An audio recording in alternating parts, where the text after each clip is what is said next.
Well, we're very pleased to have David here. He was out in the field today. He just told me he came straight from the field. So he's fresh from working with eagles. I'm dirty, not fresh. Everybody knows David by reputation, if not in person, of course. David and the Hancock Wildlife Foundation is synonymous with bald eagles here in the Lower Mainland. He's done a tremendous amount of good work over many decades with bald eagles, and he'll talk to us a bit about that this evening. David's a graduate of UBC, and he spent UBC alumni could clap, yeah. He spent most of his life studying West Coast and Arctic wildlife. He's the author of The Bald Eagles of Alaska. There's some there for people. Well, first people have them grab. Okay, some publications. First come, first serve. Bald Eagles of Alaska, BC, and Washington, along with many scientific papers. I didn't know that you were a pilot, David. He was a pilot and a wildlife film producer prior to founding the Hancock Wildlife Foundation in 2006 with fellow director Dr. David Bird, whom we also know and love. When he learned to fly as a teenager, it was primarily to allow him to get closer to his favorite birds. He's focused much of his effort on bald eagle adaptation to the urban environment and is involved in various bald eagle projects, including his pioneering program broadcasting live streaming web cameras to the general public. He's helping to develop the Bald Eagle Tracking Alliance in the Fraser Valley. And he told me tonight that Delta is probably famous, probably has a higher density of breeding bald eagles than any other city in the world. In the world. Of any kind of eagle. Wow. So he'll talk about it tonight. He'll talk about his plans to re-nest bald eagles in their natural habitat, the results of tracker studies, and the impact of heat domes and avian influenza on eagles in the Boundary Bay area. I give you David Hancock. Well, thank you very kindly. It's a delight to be here, and I'm sorry I'm a bit of a ragamuffin. So I went to one of my favorite shots. This is a bird that had a bad hair day, and I feel somewhat sympathetic to him. Two people, at least in this room, haven't heard me talk before. I'm astounded.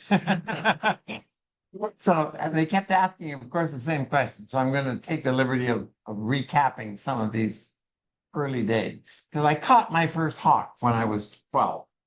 And I had been catching quail and pigeons. And then this particular day, I saw a guy get out of a car on the hillside by where we lived in a little farm. And he had a dog jump out. And then he turned out to be a peregrine falcon. And he flew it over the field where I was lying, waiting to trap fantail pigeons. And I went out and saw him. It was Frank Beebe from the Provincial Museum. And that changed my life. He asked me all the things about what I did. And I said, well, I'm catching pigeons right now. And I have a quail trap down in the gully over there. And he said, oh, what kind of trap? And I defined it. He said, well, that's nearly a hawk trap. If you did this and this to that entranceway, you'd probably catch the first hawk that went in after your first quail. Just on the way home and modified the trap. Sure enough, that evening, I caught my first Cooper's hawk. And my dad, because I couldn't remember this man's name, my father had to track down who this guy was. And by 9 o'clock that night, we had found out it was Mr. Beebe. And he then put jesses on the bird, and I became a falconer. And then by the time I was 14, I'd worked my way up through Cooper's hawks and goshawks and peregrines. And I had my first bald eagle. And I was already a rehabber because I was the recipient of all the eagles and soon to become seals and bear cubs and the cougars and whatever else the game branch was getting. I ended up the recipient of them because we didn't have owl or any other rehabbers over here except Alan Best, who was at the Vancouver Zoo, Stanley Park in that case, and he got most things. I got the island stuff. But then he'd get too many bears every winter, so many slides up in the big mountains up above Hope and so on, and he'd be calling me, David, I got 3 more bear cubs for you. And so I was a rehabber, or my mother in particular was the rehabber. But that's how I got my footings in all this. By the time I got to be 15, I was so enamored by birds that flew, I had to learn to fly. And ironically, on the hillside beside our house was a little private airstrip. And if you know anything about little tiny airplanes, 600-700-pound airplanes, 800-pound airplanes, and their pilots, they always want to share their experiences and allow young kids to fly them. So provided I would help wash their airplane, I'd get to go flying them. So by the time I was 15, I'd already enrolled at the Victoria Airport, putting all my time for all the exams and put in the time for my license. I then had to wait for a number of months until I became 16 to get both the pilot's license and the driver's license, which I got the same day. So I got an early start on flying. But the interesting thing, and this is kind of fascinating, I think to most of you here, in the flying around the Victoria Airport, I was basically into that southern part of the Gulf Islands. And I came up with 116 nests. And then it dawned on me, well, oh, I'm over in American Island. Oh, who cares? They don't care. No, it's a long time before 9/11. It was 1952. So, no, I guess it's more than that. I was 14, 15. Yeah, 53. So it turns out I would cover the San Juan Islands, and there wasn't a damn eagle in the San Juan Island. Lots of old, deserted, falling apart nests, but not one single eagle, which 10 years later, when I ended up doing a thesis, I did it much more systematically and more extensively, covered every Gulf Island and every San Juan Island, and it was the same circumstance. No eagles were yet nesting in Washington State. They had eliminated them all. So on my 16th birthday, my dad loaned me his car. And I came across from Sydney to here, and I went down past through Delta, Semiahmoo Reserve, and out onto the docks in Blaine. And there's when I learned about the Alaska fishing fleet. Half of it ties up in Blaine, and the other kind of quarter at least. A few people actually live in Alaska that fish there, but not many. The rest of them live in the Gulf Island. And on the back of every boat was a white bucket with eagle legs. No eagles, eagle legs, because they got a $2 bounty for every pair of eagle legs that they turned in when they got back to Alaska. So that's why Western Washington, the coastal area, simply had no nesting eagles. They had shot every damn one of them. I mean, it was a bucket of legs. This is kind of shocking. Gasoline was sold by the gallon. Do you remember those big things? Gallon? 23 cents a gallon. 23 cents. So with $2 for an eagle, they got 8 gallons of gasoline. That was a lot of gas. You fill up a bucket of eagle legs, you could go all the way to Alaska and all the way back again on the bounty paid by killing our eagles. And the biggest numbers of Americans shooting eagles were right there off Delta. Boundary Bay, well, Semiahmoo side of Boundary Bay. But all our eagles are what, 6 wing beats away in a 20-second glide, and they're working in the Semiahmoo base on that side or in the Blaine Harbor, and they simply never came back. So when I was doing my early studies, then later my thesis studies, the 63, 4, 5, 6, I still had only in 63 3 pairs of eagles between Point Roberts, Point Atkinson, and Hope, the entire valley. 3 pairs, and all 3 were in the Vancouver Harbor. One at Kate's Point, one at Point Atkinson, and one in Stanley Park. There were no eagles out here at all. There was none at Point Atkinson. They had eliminated the whole population. It kind of,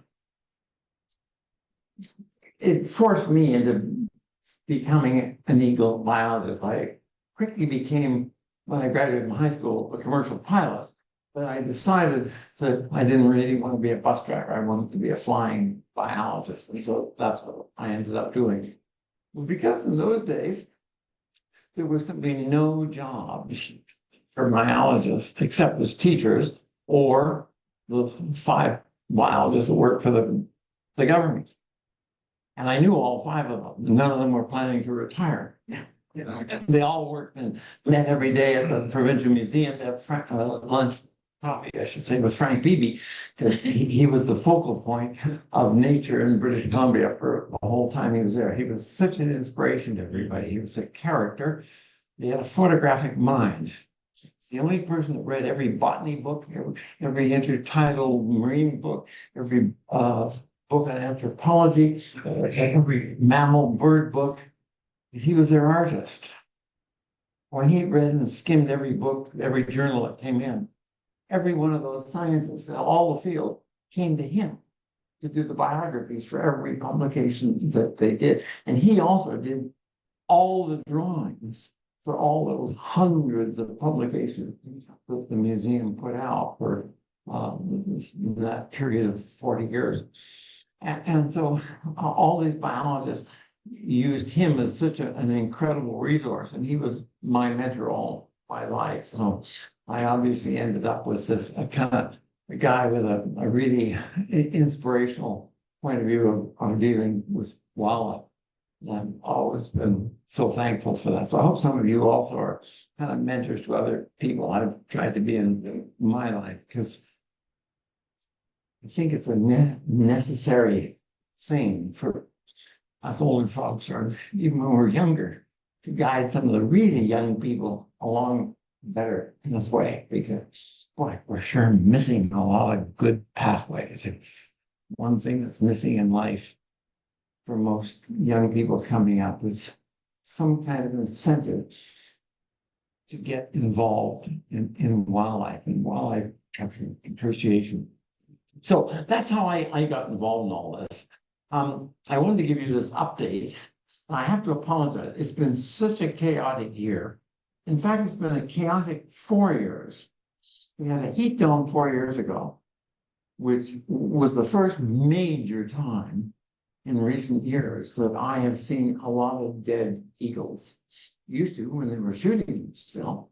But I would come up in certain rivers and up and down the coast and flying and landing, and you'd come and find 15 and 20 dead eagles along the shoreline. These people, they were hunters, fishermen, particularly, not hunters, but fishermen, who just had been conditioned by a bounty that eagles were bad.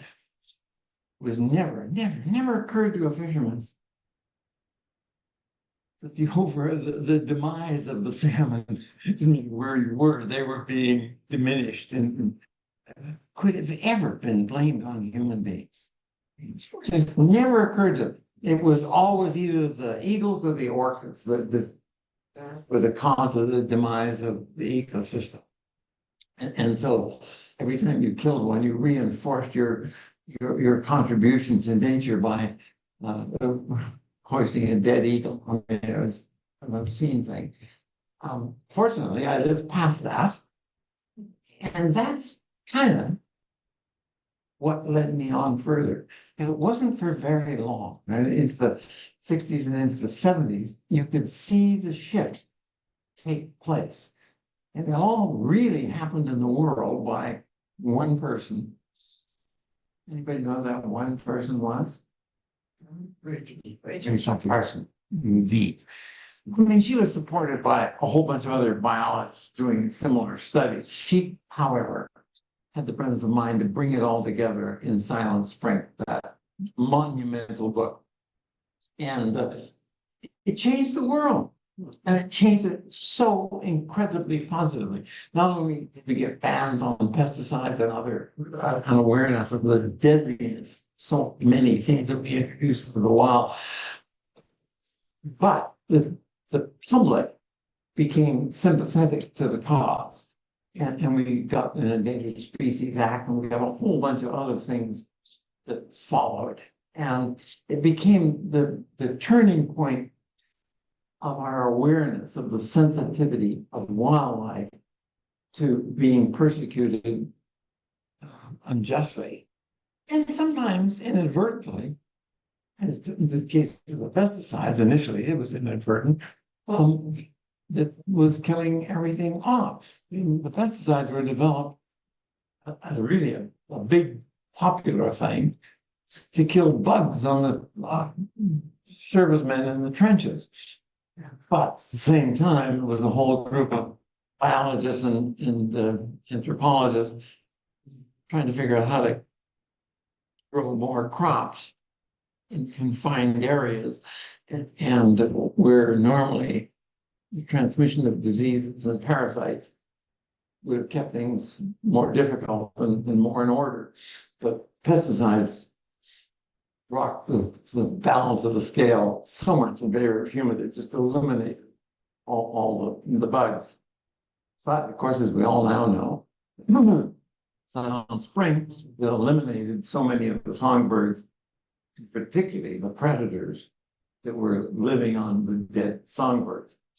And having witnessed this kind of growth of understanding was encouraging. And I have to say that it drove me on to spending my lifetime in the same field, in public education. I did not want to work for government, so I went into making wildlife films and writing stories and things. And so, and then, and this is what we partly I'm going to show you, but I'm not going to show you as much as I'm going to tell you.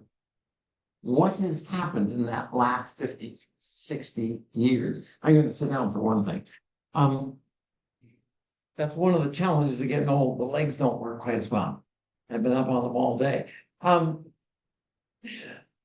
of the most fascinating parts of my life has been to be able to go out and work with the animals and kind of understand them. But because I came into my maturity with Frank Beebe, who was a practical person, trapping and handling and dealing with live creatures, it became very obvious that as we do many, many things to destroy things, sometimes I said inadvertently, but also out of a greed because we're wanting something else. I took the position that, well, maybe we could do some positive things. And what became so apparent when you start to study eagles in and around people is that we both have such an interest in the same ecosystem. I mean, we all love the water's edge. This is how most of us got here. We got here either on a boat, it was coming by the sea most frequently here, but in most of the continents, it was coming down the rivers to the coast or to the lakes and so on.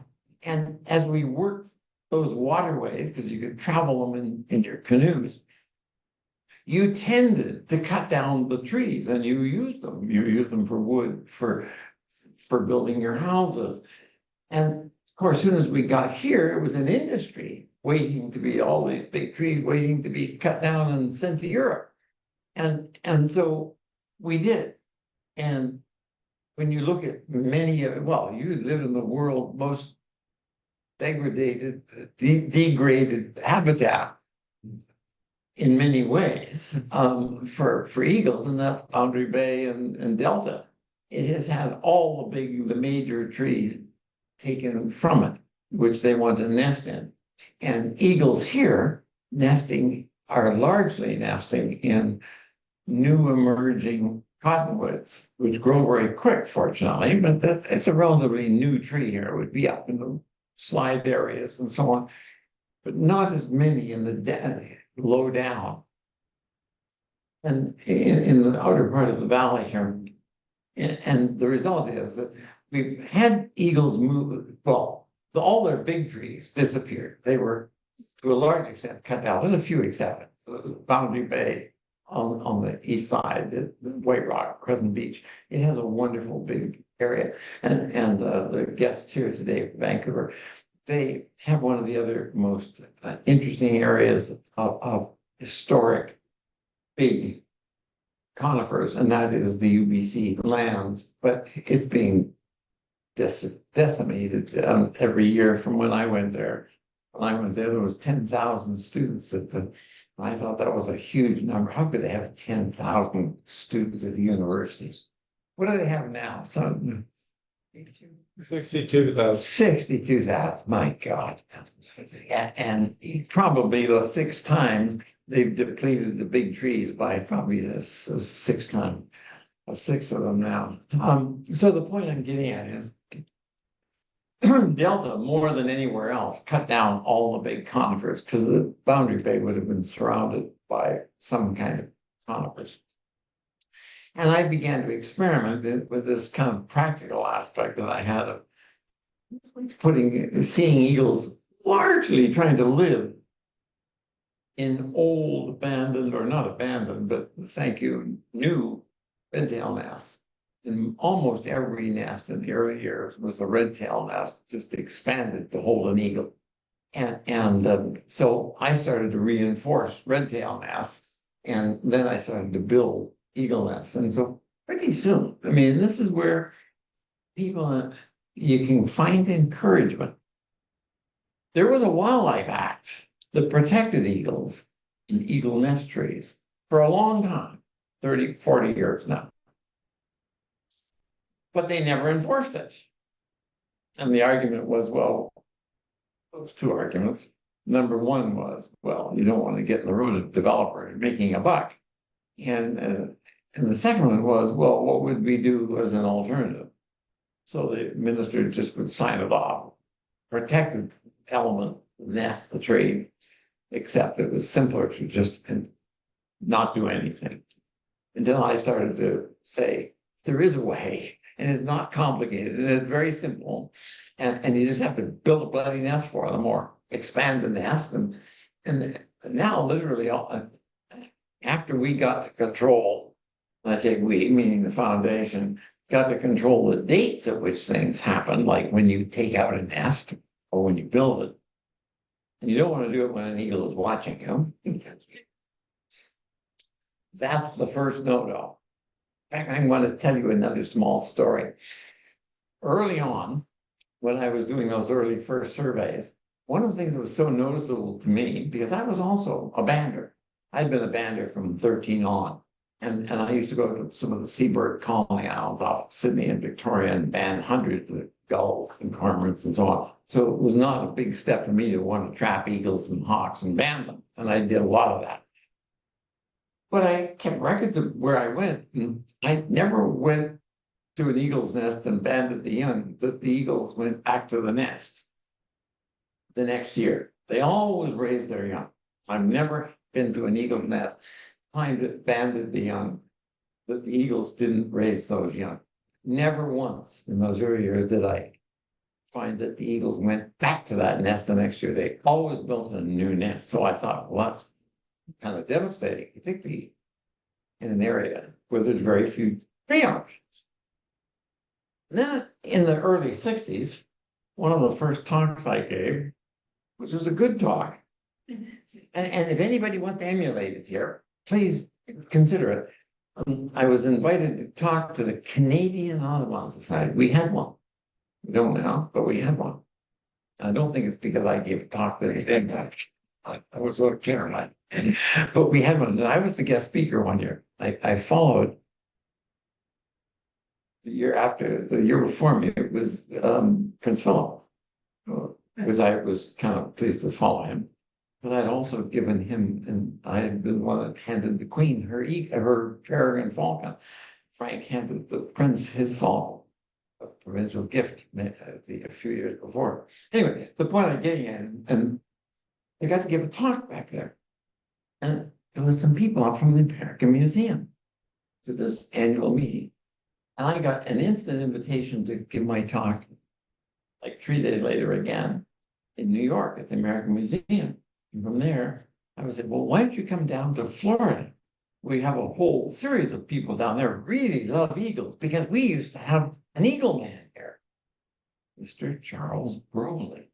Anybody here know about Mr. Broley?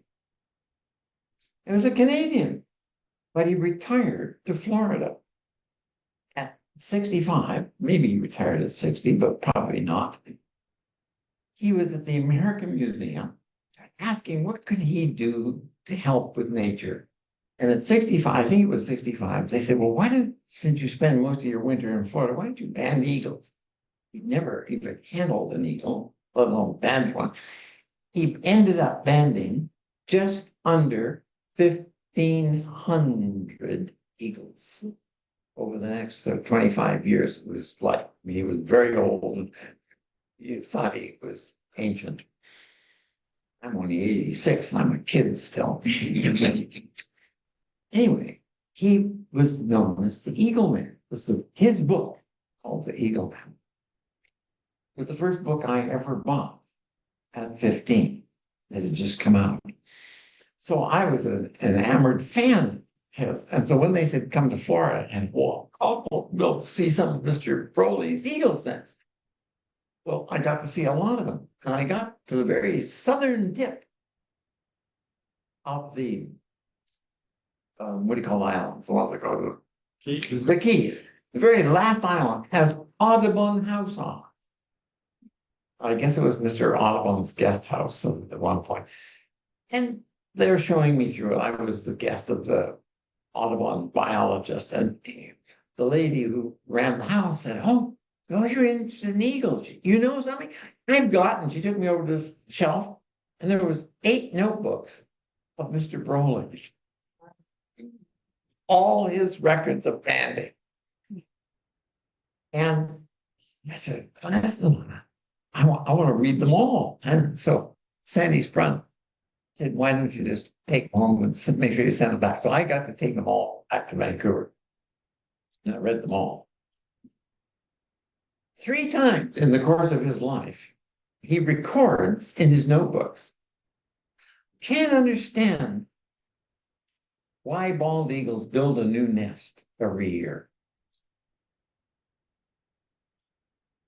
Every year, every one of his eagles built a new nest. Well, it was pretty obvious to me why they built it. He had been banding all the chicks, and every year they had to build a new one because he went in and disrupted the nest. Now, he had no test, no control. I had a control of hundreds of nests because I was flying them, only banding a few. But most of them I wasn't going anywhere near, and so I had a wonderful control. He had no control.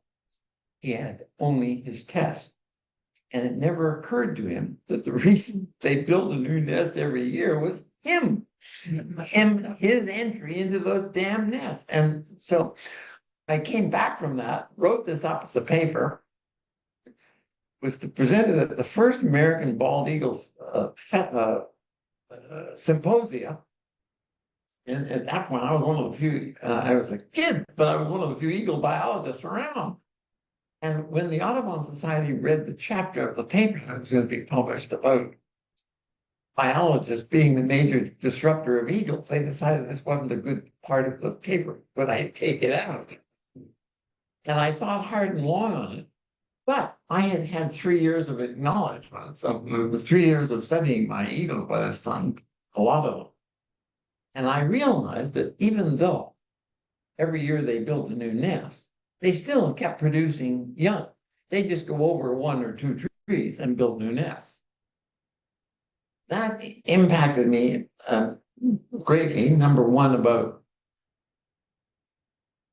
do we have the right to kind of interfere with scientists and what they're doing? But maybe sometimes conscience from another perspective is not all that bad, because it didn't really seem to hurt the eagle population. Except that I filed it away, and there was another side of this. As soon as you got into areas that weren't wilderness or big tracts of thousands of hundreds of miles in Mr. Broly's case with the whole core of Florida was a big pine forest, and the eagles just went from one tree to the next and built new one every year. In my case, most of the banding I did was out on the West Coast, and there was also almost adjacent to every tree is another tree. It's not like here where almost every tree in many parts of the Fraser Valley has an eagle's nest in it. I mean, when I go to say, oh, gee, I'm really interested in your eagles, and well, we're kind of keeping that secret. And I said, well, I won't do anything to harm them. And then when I got to putting cameras in there, well, you sure you're not going to destroy my eagle? Well, I drew on this old knowledge that if I climbed a tree, it was likely going to be catastrophic for the eagle. So I never, ever went into nests again when eagles were present. I only went when they were off on migration. So if I was putting cameras in, they didn't see it, they'd come back. I don't know, those of you who saw my first broadcast, there weren't cameras that I put in. Another dear old gentleman, Doug Carrick, put it in and had it on his television, not on the web, but on his television. And he showed it on a 10-minute video at a talk I was giving at or French Creek one year. And he put his talk on just before I was to give a talk. And I was blown away watching in his camera, the eagle came back from its migration, landed on the side of the nest. The camera was running. The eagle looks at the camera, walks across the nest, and it can actually reach the camera. And it goes up, goes bang, and with his beak in the center of it gets at his image in the lens, and it goes click. And look at him. And it turns away. Never bothers with that damn camera again. It probably landed on 100 fish boats or beside 100 towers with their light beaming and flashing, and this was another kind of like that, and it paid no more attention to it.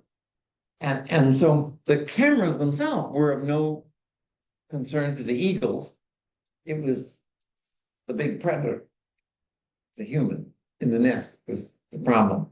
And so I had that as a backup guidance as I took to installing cameras. We'd never do it when the eagles were around, and I never banded eaglets again, except ones that fell out of nests and I got the raw owl. I wasn't going to go into nests that were in and around where people were watching them and find out that they weren't there the next year. And that guy is the treasure of his property was he had an eagle's nest, and now it's on 2 properties over because they had to go 400 yards to find another tree. So fortunately, I never lost an eagle's nest this way. So that's some stories about how one got into all this and how scientists sometimes have second thoughts on what they're doing, but we catch up to it eventually. And fortunately, my tales that like I just told you has kept a lot of people from disturbing eagles in and around people, because you're allowed to get chastised for it, and for good reason. And I have never had a problem of driving people's eagles away. So I've been quite fortunate from those early studies. So I started to mention we've had 4 years, bad times. And I apologize, I haven't summarized this, but we are just doing all that right now. In fact, I spent the last, much of the last 8-9 months working on 2 big books, one of which is really our mitigation challenges, how to build eagle nests for people, because it's become quite popular. I'll tell you what's happened in a few minutes here. But the practical aspects are so simple.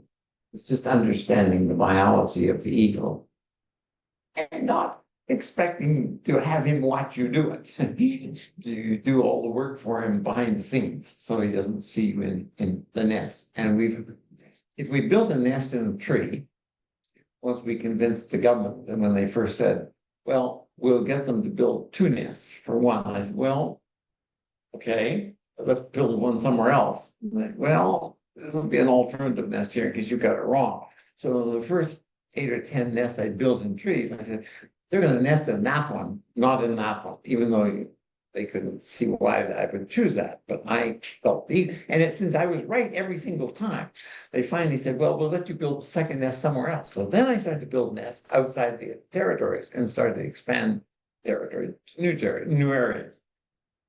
So the government has been really exemplary in taking the advice of somebody who was of concern. And that's not common. I have to tell you, it's not common. And I've been so pleased with it, so they convinced me I should write this. And I'm about to go away, and I'm not going to be here. Some of them asked me, would I go with them this fall to the Harrison, because for 25 years I've been taking people up and down the Harrison. Last year it was a big film crew because we were doing another big, this one's for the National Geographic, and it's going to be on the Disney Channel, being released next year. But anyway, the bottom line is I'm not going to be here this November because I'm leaving on October the 20th. And I'm going to go for 2.5 months on a bloody cruise, so I'm not disturbed. I'm not going to take it. I won't be looking at emails or answering telephones.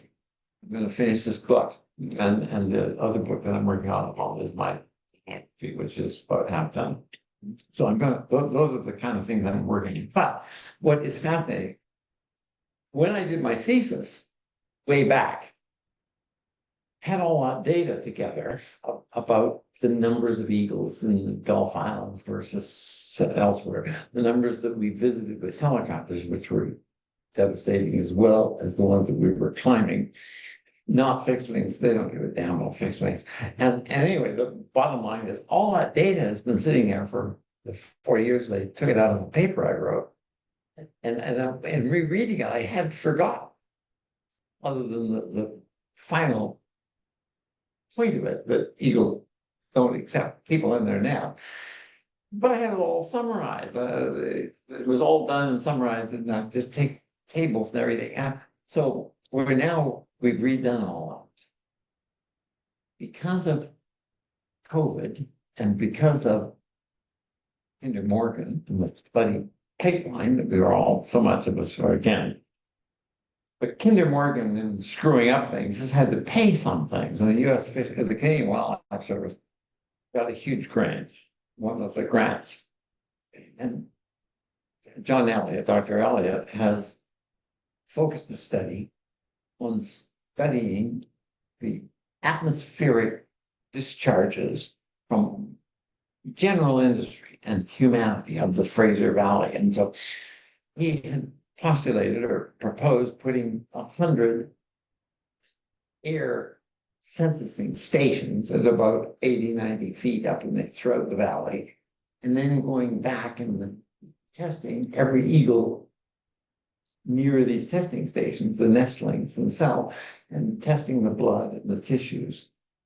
Well, when this all came through to be a reality, the study, which was being funded, it turns out the Canadian Wildlife Service had the money for the study. I just set down the criteria that none of their biologists were allowed to go in the field because they might get COVID. So for the 3 years that they had the money, John wasn't allowed to go and do the studies. So Miles, my associate, and we did the study, but Miles did the study for them, and he did all the bloodletting and organized it. It was our database of all of our nests, and so they went and we didn't let them go into nests right beside people's houses, but we tried not to. At least a couple of them they didn't know they were, but we tried to have them go to nests that weren't being closely observed in the valley. And so now we've got all this data, not just of what humans did in disturbing eagles back in the 60s and the eagle's response, climbing and or visiting with a helicopter to count the eagle's eggs and so on. But now we've had it again by climbing 80 nests to do blood testing and so on to study these eagles. So we got involved in this. I agreed to be part of the study and use our database. It would enable us to re-examine the same issue 60 years later. So now we have a 60-year difference in the databases than now. And it turns out, as kind of I expected and kind of hoped. And there may be two explanations to this, but the first thing in my mind was the eagles might adapt because, boy, nobody knows better about how eagles adapt to humans than you people. I mean, you got them in your backyards, half of you. And still, in many remote areas, the eagles are still relatively wild about people and just easily disturbed. But here, they're not disturbed. They're in almost every, by the way, 3 nests in 1963, 4, and 5 in the entire valley. If you've heard me say it, don't say it, but any of you who don't know how many I have, any of you guess how many I have now in the Fraser Valley between West Van, Point Roberts? No. 776 nests. That's a kind of a change of numbers that's not been witnessed anywhere in the world. So I have been, that's part of what kept me going also. Because we're not doing everything bad. We can do things that enable things to proceed somewhat satisfactorily. So anyway, we had this database.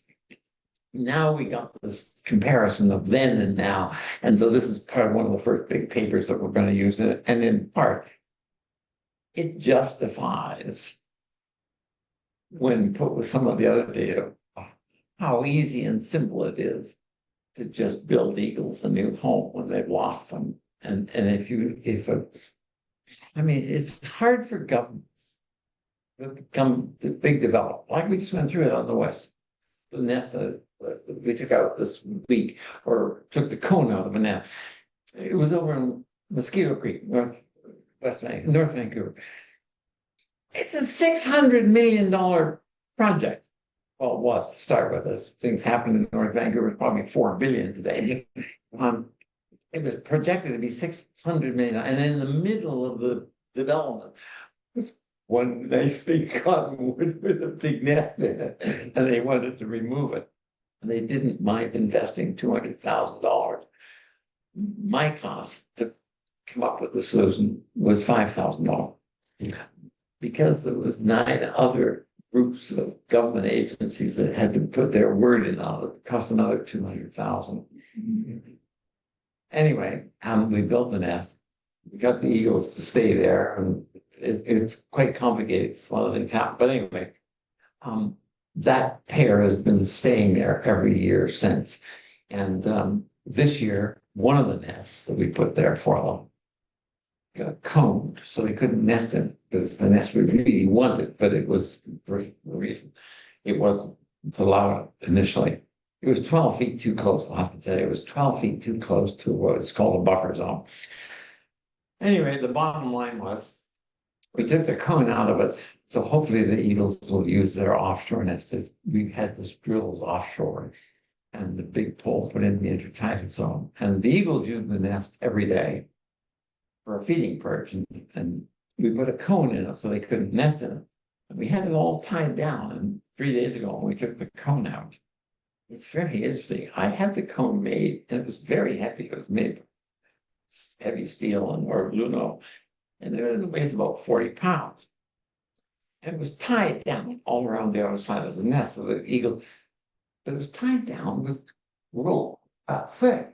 And every one of these ropes, those eagles had torn every single one all the way around. They'd shattered and that cone was just sitting there with no ropes on it. There was just piled of. They want that damn bad. Boy, do they ever want that. And they now, when they get back, I hope to hell they're pleased, because it's now back empty for them. There's no cone in it. That cone is now going into the nest that they used last year. The other nest we built for them ended up, and this is the same problem, partly. it ended up with dead chicks from avian influenza. And almost every nest that had avian influenza, but the big chicks died, not the little tiny ones that normally one kills the other in fratricide when they're small. But when they die of avian influenza, it's usually when they're big. And that nest lost it. It had young head every year and then it lost it young from avian influenza, and they built a new nest. And that new nest was not in a good tree, and it definitely wasn't in a good location because two other developers were right on the edge of it, and it was interfered with it, and they stopped it nesting last year. Good old BC Hydro. They kill more bloody eagles than any other organization, probably in North America and the world. But I'm not allowed to say that, so I want you to die there. Anyway, so we're just about to publish a whole bunch of things, and those same results are going to go in this book to tell the world, because here's another little next on the 24th, I go to California, and I'm building a big nest down there. Well, I'm not going to climb the tree, or I say I build them. I'll go up and build them in the tree if I can get a lift up there, but I'm not climbing the trees anymore. I quit that. And quite some years ago, to be honest, but I'll go up and build them and install the cameras if I can get there. But they got to get up. And then the one in California is along a river, and you have to get there by boat. So I'm not building that. We got a climber who's going to do it. But I've been talking to him the last 3 nights, and he's got all the stuff I wanted for ready. And so I'm going to go down there and simply supervise it. But then we go. This is the kind of thing that's encouraging. An ecologist from a big company and does things for big oil companies. He happened to watch our first cameras in those nests when they were in Sydney. When we launched cams to the world. And we were the first people that ever had cameras in wildlife nests that were ever publicized. And according to Microsoft, for 2 years, 2006 and 2007, the fun little fact here for you to remember, they said we had the world's largest website. The world's largest website. And do you know who had it before us? The Pope.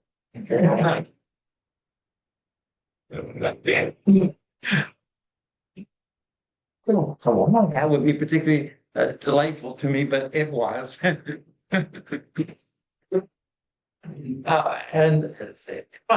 by the time we'd gone on 2 years, a whole bunch of people, hundreds have been helping all get cameras in eagle nests, and then crane nests, and stork nests, and penguin nests, and so on. And so what's now happened, not just cameras went up, but this ecologist watched our website, and he saw what we were doing with building nests for them. And so I'm going down, taking Miles with me, and we're going down on the 8th or 9th of October. And we just built the 2 nests. I just got them all completed last week, and 2 of them to start with. And we're taking them down to the Gulf Coast of Texas and installing them as a mitigation for a big oil company project down there. I'm not allowed to say which one because it's all secretive stuff. Nonsense. But anyway, we're going down to do it. So the next thing I'm looking forward to, you got to have imagination for something, slow as I am at times. But I'm looking forward to Architectural Digest doing an annual issue on fancy and advancing eagle nest design. And my friend, who used to be the director of the Calgary Zoo and was where we formed the Hancock Wildlife Foundation in his art studio, he just did me a marvelous big painting, and it's one of our nests with a heat dome on it, so it's got the protection that we learned now. We build the heat dome, we build the artificial nest in poles with heat domes, give them some shelter, which who would have thought of doing that before the heat dome year? But and then below the eagle in his nest up there, below it, like White Rock, and some of you may have been to Russ's nest. When he moved into this house, he pulled those 4 houses, built the biggest house in most of Canada, and he took me up onto when the house was about 8 years into being built, took 10, and there was no windows in yet. He took me up. My bed is going to be here, David. And those 24-foot long windows coming down. I wanted in that tree right there. Well, we got them to nest right in that tree right there. And he was rather impressed in that. After the birds were there a couple of days, Dave, what could I do next? And I said, well, they would really appreciate it if you gave them a swimming pool, because they're in those nests and they have no really nice fresh water. They're down there on the beach, but they can't bathe salt water. You have to bathe in fresh water because it gets sticky. So I designed him a swimming pool and for eagles, and he put it in. It's just a little bit farther than the corner of this building, right there away from his office. And every day his eagles come down and bathe in front of him. And the first flight, chicks from the nest, they go down and have a bath because they've been watching their parents do this every day. So, I mean, he's a big fan. So it occurred to me, I'll get my friend who was an artist up there, and he just sent me down this wonderful big rendering of this nest, a swimming pool with a bird there, and a nice, elegant house in the background. So that's going to be what I think is going to be what the Architectural Digest. You have to be a kind of dream that they're going to slice on, grab onto this, and I'm going to get requests from all over North America to build them so that they've got their own bloody eagle nest in their yard. I don't know, that's fanciful, but I'm allowed that every once in a while. Anyway, so what I want to do, because I've been telling you some of these stories, and I haven't been showing you anything, because I was so busy, I just didn't get to do a lot of these things. And I pulled up on this, if I couldn't find it on there, I've pulled up one of my earlier talks, but I'll try to relate it to the things that we deal with now.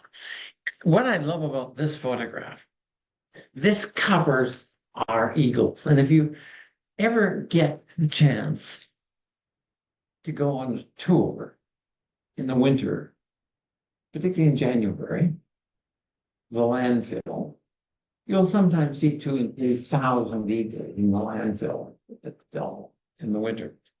And this is kind of typical. This happens to be a photo I took long before that. But what it shows is this range of our eagles, and you get to really see them nicely at the landfill, because there'll be 100 posts along a fence line, and every single post will have an eagle on. So you can go drive alongside and right, 1-year-old, 2-year-old, 5-year-old, 4-year-old, 3-year-old. Oh, full adult, maybe 7 to 30. I mean, because once they get over that 6-7 year, you can't tell. Anyway, this bird in the middle, that adult, is a wonderful adult. And I cannot tell you how that bird is, because after about 6 years, they lose all black flecks in their head.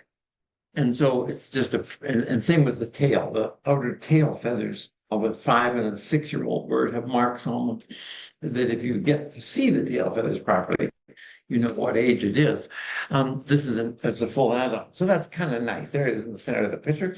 The bird on the left is, of course, a bird of the year. That's a fledgling. I mean, it's not a fledgling, it's a bird that's first year flying. Was a fledgling, probably 5 months before this photo was taken. And it's still in its first plumage. It's going to hold that plumage until the next June, July, and August, when it makes its first molt. The bird on the right is a 3-year-old. The 2-year-old doesn't have as many white specks on it. And if you can't see it because of the breast on this one, the breast of the eagle is incredibly distinctive. You can tell every age 1, 2, 3, 4, 5 from the breast. They're very distinct. Looking at the feather mold, the back of a 2- and 3-year-old can't really tell. I know it's a 3-year-old because it's got a bit more head markings, because I can see the head. And then a fourth year bird has more markings on the head and butt. And the butt is the big thing. A fourth year bird has the dark, I call it the black plumage. It's not black, it's very dark adult plumage. It's like this dark brown, the adult. The 4-year-old gets the dark brown plumage again, but he doesn't yet have a white head. He doesn't get the white head until he's 5 years old, but he's already got the darkened plumage almost complete. So it's a nice group of eagles, but they're, and in the new book I'm doing, there'd be a whole bunch, and I'm going to do a website thing about it. It's precisely the same. That shows them all. 1, 2, 3, 4, 5. Harder to see the 6, but close up you can see. I kind of like this because this is the totem pole. Most of you may have seen it, particularly Peter and yeah, Flora. It was the totem pole that sat outside the Maritime Museum in Vancouver. And it was the favorite daily perch. They nested just a few hundred yards away in Vanier. And we've had to build them a series of nests because they were in the road where they didn't want them. And then we put in even an artificial pole and nest, and but they didn't take the other nest out. And so they naturally went to their old nest. Now their other nest fell, and they now use for the first time our artificial pole. They raised their young there this year. But unfortunately, it's a stressful time downtown. As my favorite adversary, the BC Hydro, contributes heavily to, the town's full of power lines. And we lose more eagles due to electrocution. They don't get killed by these big high tension power lines that traverse the valley. These big ones up 140 feet, they never kill any eagles because the lines are far apart and they can't hit 2 lines with their wings. It's the town wires, which are only this far apart, and they go down, hit 2 wings, and there's a big bang and explosion of a bird, and people lose their power, and there's a dead eagle. And crows know how to deal with eagles when they're in their neighborhood, because there's a few of you here I know that know about crows and eagles, the relationship. For 5 days in the life of a crow, crows are heavily predated on, and hundreds of crows die in the last 5 days before they learn to fly. All over the world, crows do the same thing. They nest in a relatively small nest. There's usually 3 or 4 of them.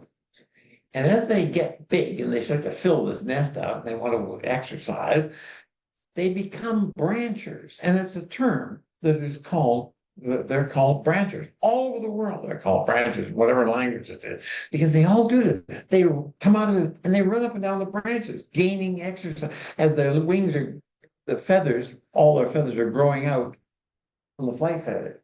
It takes about 5, 6, 7 days from the last half to grow.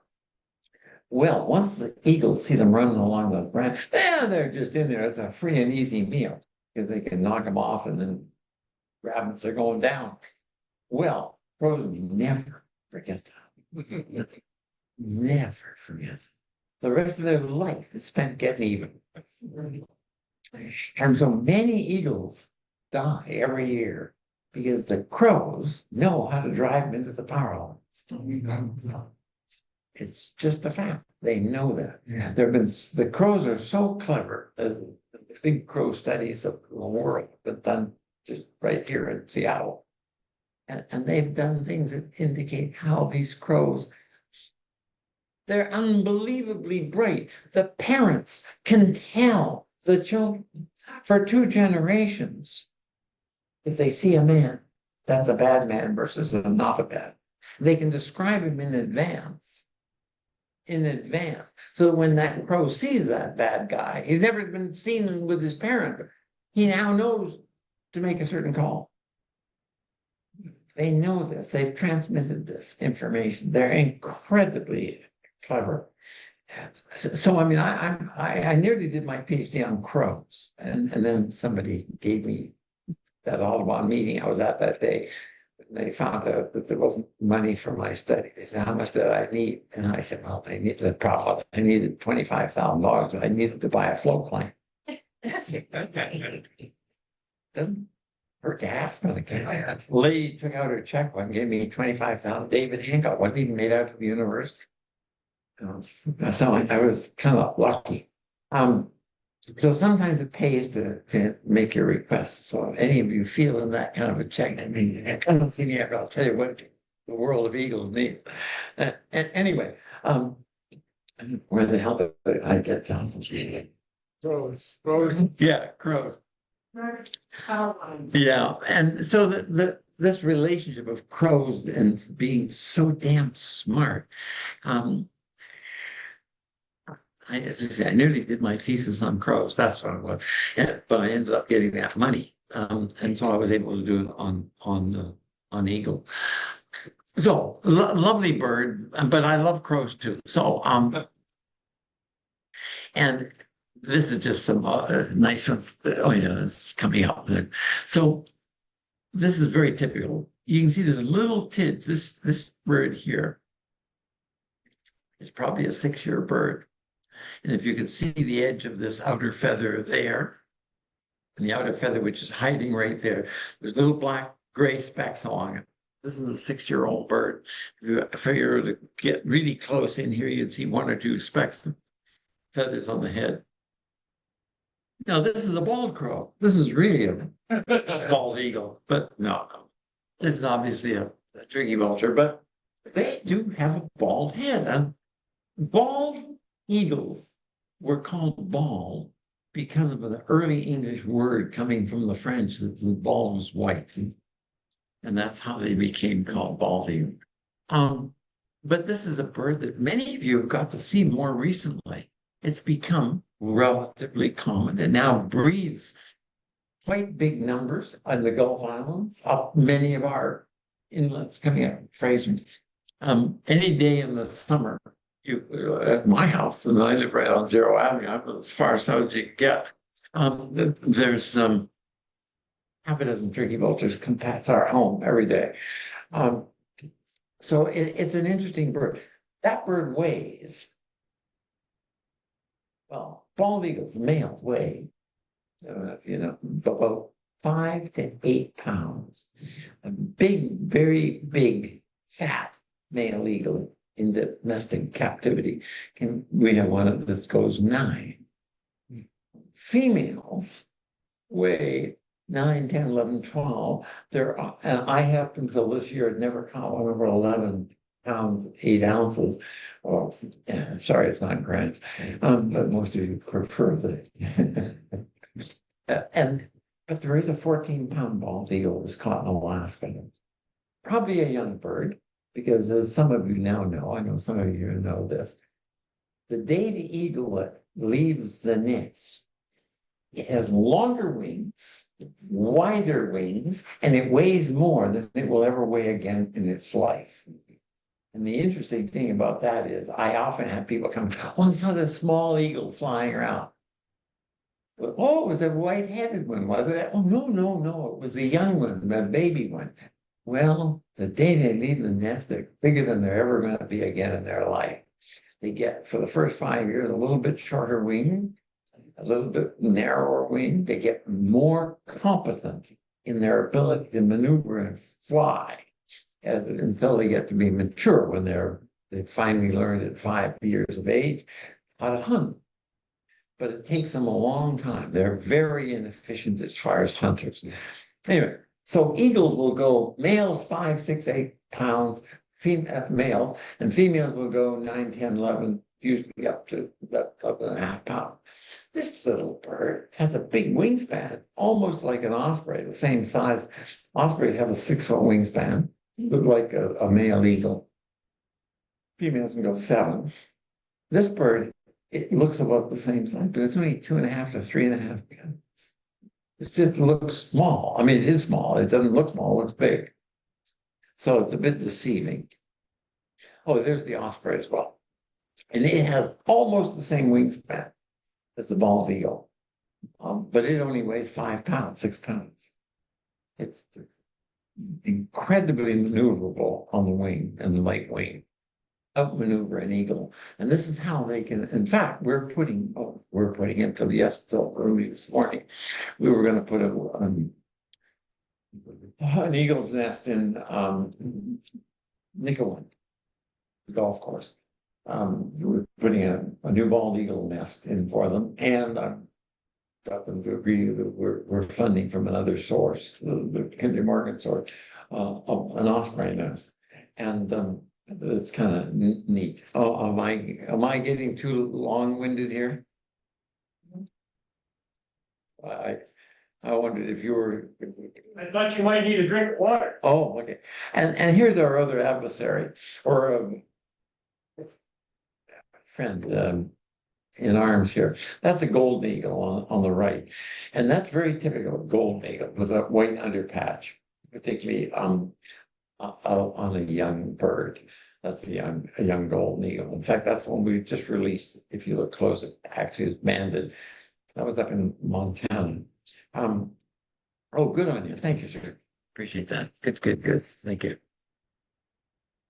Do they have golden eagles in Do they have golden eagles where? BC? Oh, yeah. Oh, lots of them in BC. Not many down here, but every year or one or every second year, there's one comes into Delta. For 3 years in a row, 3 times now in my following in Delta, there's been a bird, and probably the same bird, because it was 1, 2, 3 years, and then it was a couple of years when it wasn't there, but it was a young bird when it first came. The next year it was 2 years old, and the third year it was, so we think it was the same one. Always hunted exactly the same fields and sat on the same boat. Did it for 3 years, then a couple of years went by, and then another young bird came in, did it for 3 years, and the third one. And that was on 72nd. Many of you might have seen it. And all 3 of these eagles hunted the same damn ditch. Because it was easy, I think, for waterfowl. They quickly learn what is the right sequence of surprising and how to nail one, drive off out over land where they can quickly grab it. Now we have a guy. I live on Zero Avenue, but I live in South Surrey. If you follow Zero Avenue right until it goes up over the coast, beginning of the Coast Mountains, you have to go around a couple of deer because it doesn't quite go all the way through, but it does go right at the mountain. There's a valley there, and this side of the valley comes down to Canada, and that side of the valley goes up on the US. And coming through that damn valley, there are hundreds and hundreds of golden eagles every year. But also every other raptor that you've never even heard of in British Columbia are coming through there. It's unbelievable. And this is some of the best Vancouver birders have been documenting this. And they've been keeping it kind of secretive. But it's fascinating that we get so few golden eagles out here, and they get them there by the hundreds, literally. And they're going, and they cross the valley, and they either go up the Fraser, or they cross over and go up the Harrison. Just huge numbers, but there are huge numbers of golden eagles all through the Rockies, all the way down to Mexico. So we're just having them come out, funnel out here, and then they go back in and go up the actual Fraser Canyon, because they're predominantly Arctic breeder. Most of them are breeding in the high Arctic. There's a lot breeding through the mountain. There is one the last couple of years on Vancouver Island up by Aerosmith, but the local golden eagle that bred it is on Friday Harbor or San Juan Island, because they have the whole island is a breeding colony of rabbits. Thousands and thousands, and golden eagle are mammal feeders. They're not fish feeders. See, that's why they don't really want to be around here. They don't want fish at all. But over there on that island, there's 1 year or a few years, there were 2 pairs. And the first year we had a camera in Goldstream in Victoria. we had a golden eagle come there, and it was living on the ducks and the geese. It was in among all our bald eagles and a stellar sea eagle that we caught on the cameras the first year. The stellars. Anyway, it's a wondrous bird, but it's not. It can be a scavenger. Like our bald eagle is a scavenger for 6 months of the year. They just don't bother hunting in the wintertime. They, from mid-June, when the first of the dead salmon are piling up on the rivers in Alaska, right through to when they end down here, which used to be into February. It's now they're lucky to last until the end of December, into January. But for those 6 months, all the big northern population of eagles, most eagles are bred in the north. We have a nice little group of them here up and down the coast, but the big breeding area of eagles for North America is the boreal forest across Canada. Every lake has got fishing on it. Every lake has an eagle, but of course it's all frozen up in the winter, so they all have to move out, and that's why we get the 35 to 50,000 eagles every winter to Harrison. They are the boreal forest eagles that are coming down here, and they come down, they work out through here, then they make the slow move back up again to be up there in March and particularly April, when all those northern lakes open up again for them. Our birds already get young by then down.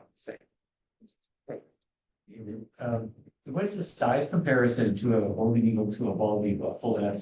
For all intents and purposes, exactly the same. Oh, really? Yeah. I mean, somebody says it's in the literature that they're bigger. Well, most of them are smaller because there's a lot more bald eagles than there are golden eagles. So, I have never caught a big golden eagle that was any bigger than a bald eagle, but there is apparently was a 14-pound bald eagle, a golden eagle caught in Alaska one time, and it was 2 ounces bigger than the biggest gold. So they say they're bigger, but they're just about the same. The only really big eagle in this kind of talk discussion is you go across under the water here and you go over to the Japanese islands, up to the Sea of Okhotsk in Russia. They have 2 eagles there. They have one like a bald eagle, which is the Eurasian white-tailed sea eagle. Just as all intents and purposes, it's a bald eagle. It's a white tail, body that looks like our. The young go through the same plumage changing, but the head is gray. It's not white. It's only gray, not even looking white. And then they have the magnificent eagle, the stellar sea. I took some people here. We took 3 of us, and we went off. We spent 2-3 weeks on the ice floes out off Japan, off the north end of Hokkaido. And they have hundreds of them come in there, and they have 10 big boats that hold 40 to 50 photographers as a trip. And there's 10 of them going all day long, taking people out to watch them. They feed, they throw out food for all these eagles out onto the ice floes, off on the north end there. And there's a place on land about 50 miles, 40 miles south, 30 miles south, also on Hokkaido, the southern part of the island, where there's a big frozen lake, and they go snow carts, and they haul out 400 or 500 pounds of fish at a time, and they dump it out. And there'll be a line for 250, 350 meters in a semi-curve lined up along the shore. Every one of these guys with a lens this long, and they're all Chinese. They're from the mainland of China, and they come down to Japan. It's just a huge tourist business. And we did a film on this a couple of 3 years. In fact, the year before COVID.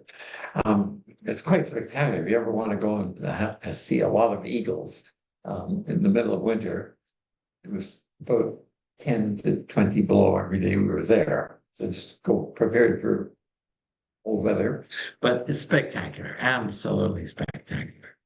Oh, here's the first year bird, second, third, and the 4th year bird. See how he's quite different. And then of course the 5th year bird is this one. Oh, is this one? This is the 5th year bird. He's got quite a bit of gray on the head.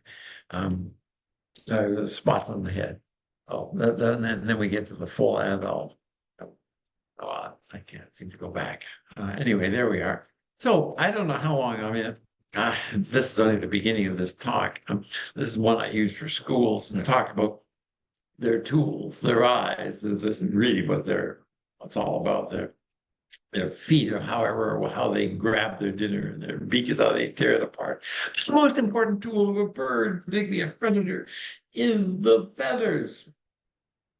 Without good feathers, he's dead. And so, as a young falconer, that's the first thing you learn as a falconer. Protect your hawk's or falcon's feathers so that they can effectively fly and chase quarry. So it's really important. And this is why the bird, see, this one has a broken feather. See it there. But that feather is going to be dropped after at least every 2 to 3 years. All the primary feathers are changed. You can see them. These are the, you see it? No. Oh, you can't see it. Sorry. Oh, damn. I thought you could see the pointer out there. Sometimes you can. I got it. Anyway, well, on that previous photo, you could see the difference in the aging. Feather that's a year, 2 and 3 year old. This is how life starts with eagles. And I think this is always such an incredible photograph because that female has to tolerate those great killing talons in the middle of her back. As she's prepared to get mated, and there's sometimes quite unpleasant if you've ever. I give a course on eagle language, but I'm not going into the detail right now. But some of the things said here are not really for every conversation, but I do give special lessons on it. This is a lovely shot. This is one of the first places I really learned about eagles and disturbance. I could not, when I first started to do this study way back in the 50s, it turns out that's when Rachel was pulling together all her data on pesticide, and there was a great worry that the eagles, the bald eagle of the Mississippi River, in the valley, we're all getting pesticide ridden and loaded. And so the worry was, is it happening here? So I was the only one doing anything out here. And so I climbed a whole bunch of trees and collected eggs and took some, and our eagles had no pesticides in them at all, because where would they have got them? They wouldn't have got them, and they didn't get them because we didn't have any pesticides on the ground at this point. So I was going to compensate for that. I was going to go and disturb the hell of them by climbing their nests and visiting them with helicopters. And this is a shot where I was in that helicopter because I couldn't get an eagle off its eggs to know how many eggs they had. Nobody really did a big study about this ever at this point. And so we wanted to know how many. Well, I could fly. I could even have my float plane nick the branches above the nest. She wouldn't get off her eggs. They don't give a damn about fixed wing airplanes. They see you coming and they see you go. And that's all they do. They know you're going. But helicopter is a totally different thing.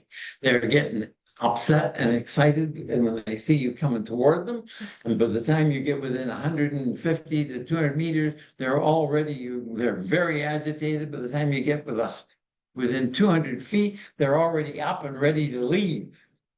And this is what really was exciting to me, because I got to count eagles and I finally got to see them. I said, I'm in that helicopter, and I took that picture that you can see it. She stood up, but we're just far enough away that she didn't leave, and we were already turning away, and I could get to see how many eggs she had and so on. That, by the way, that nest is a wonderful nest. It's on the end of Salt Spring. 2 years later, they had to cut that down for a housing development. And we had it drilled and cored, and that nest was 668 years old. And that branch that this is sitting on, see this big, oh, that's right, I can't stream. Yeah, there. This branch here that supported this huge nest. My guess is, thank you.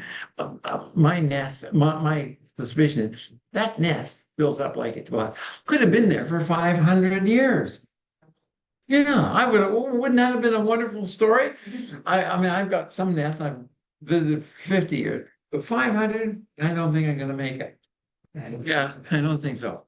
But a wonderful story, and that how many generations of eagles must have nested there to keep that thing going.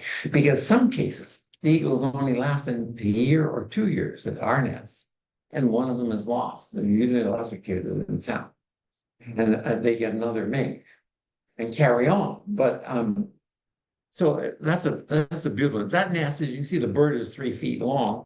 That nest is about 10, 11 feet across. It's not a little nest. You could hold a half a classroom of kids there and have a wonderful party. David, if I could interrupt. Yeah, Many of us would spend all Yeah. night here listening to you. I know. I know they do. Wrap up in the next 5 or Sure, I will. and allow time for questions. That's precisely what I want to do. It now got to where, oh, damn, this one isn't going to. Do they always just add to the nest, or do they sing out the? They add to the nest every year. But some pairs, whether it's the area, it seems to be the area, don't seem to do a lot of building. There's other areas where, my God, the nest grows and grows and grows. And almost covers up what we're doing with the camera, it blocks it off. But see, this is. Yeah, she's rolling the eggs. Kind of wonderful. So, and this is, of course, the next thing that we'll be having. Our eagles are all away right now. They'll be coming back, and they'll all be doing this, we hope. It's quite an awesome sight to see this. So I'll just leave this bird doing this. We've talked about a whole bunch of things. If some of you have a specific questions you'd love to ask, I'd love to try and answer them or make out something. Yeah. I lived in Kitts, down Kitts Beach. Yes. Water. And I see a lot of people here. There is one right at Kitsaline. And there was a tree, not very far away. It was like where the wall is. An eagle went into the tree and another eagle came up with it. And honest, this is true.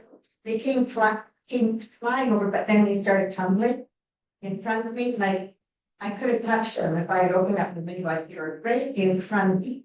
And I never had a camera because I was afraid that they were going to crash the window. But they were doing this tumbling thing, grabbing onto each other. And they were so close that one of them even pooped on my window.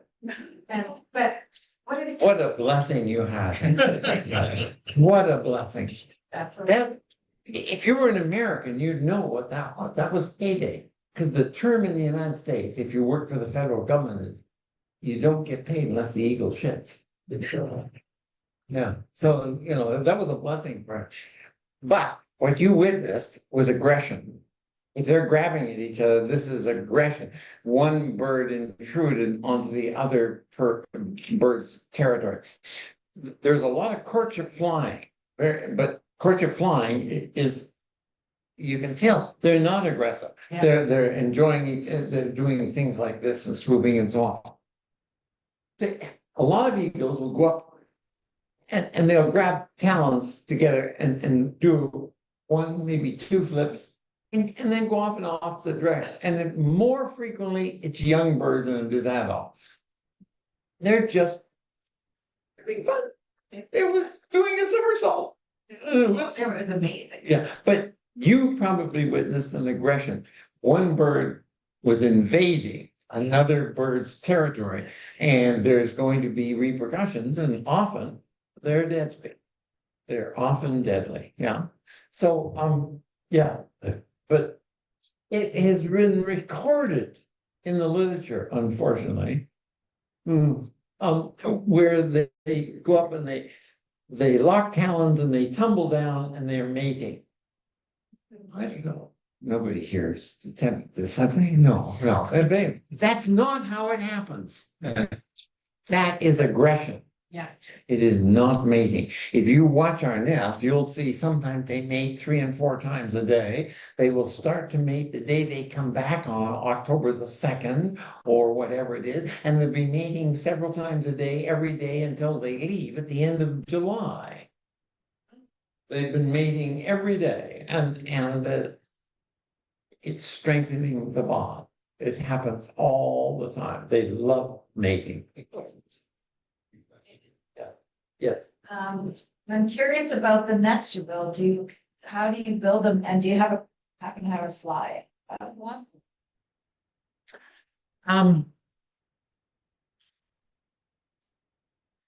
I think that several of the talks have one or two.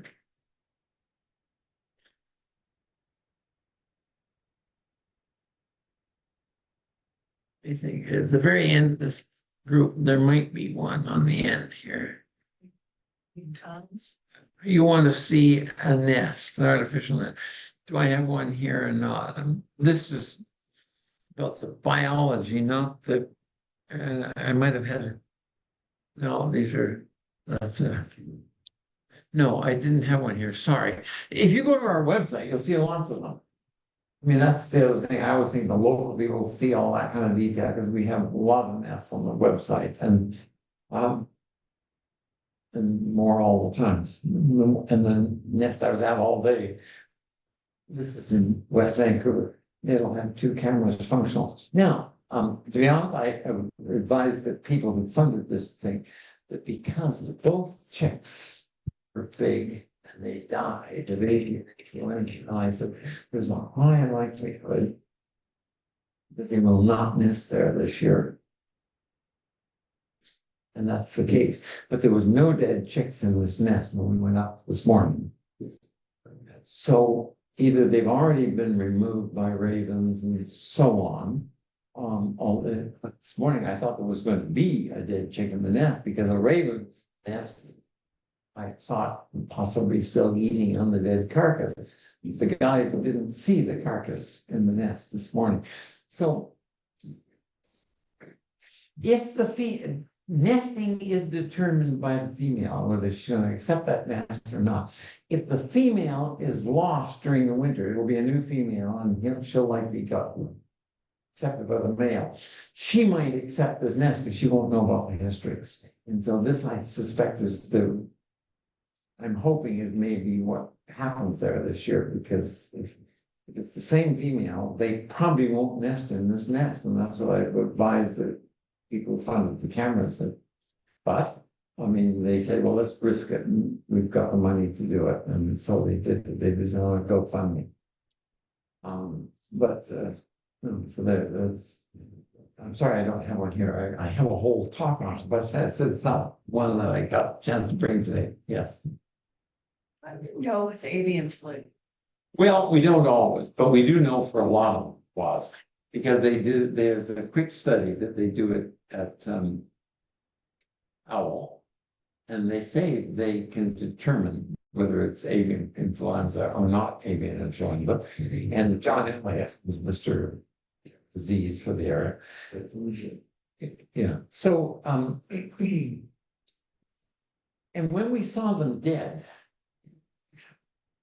you follow our white rock nest, the one that Wes has, and then our camera looked at the birds had a chick die, and they went down and built a new nest. We could still follow that new nest right there.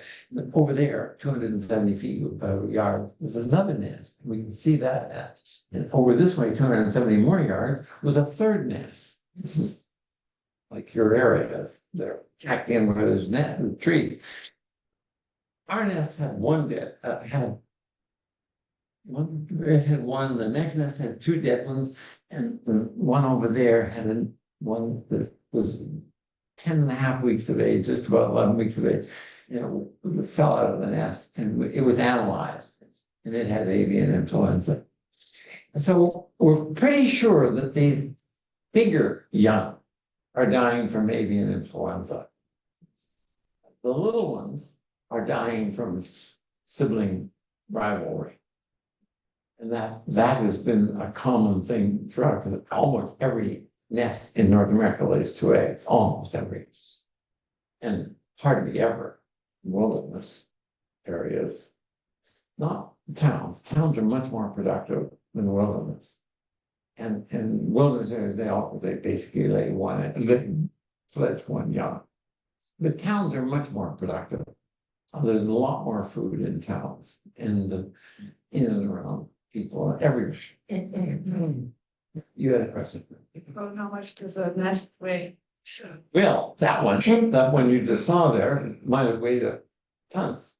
There have been nests that weigh a ton, but they're usually not. That was a nest you could see, it was growing up and it was from here up to there.